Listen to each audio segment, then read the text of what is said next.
The Michigan Air National Guard's top munitions crews faced off in December in an annual competition for the title of 2017 Load Crew of the Year.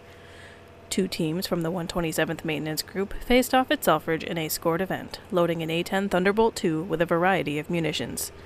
The teams were scored on their speed and competency as both teams, comprised of 3 airmen each, followed their technical orders to perform a series of tasks.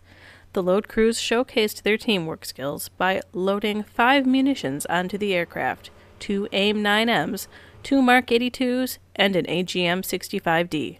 Tech Sergeant Robert Lynch, one of the evaluators, explains more about the competition. This is the Load Crew of the Year competition, a recognition program for our best loaders to recognize them for what they can do for us.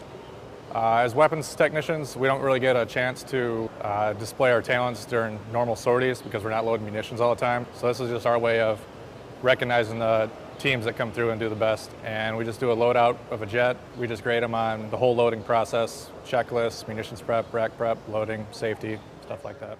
The winning team is awarded premium parking spaces for the year, as well as patches, a trophy, and ultimate bragging rights. For the 127th Wing, I'm Tech Sergeant Rachel Barton.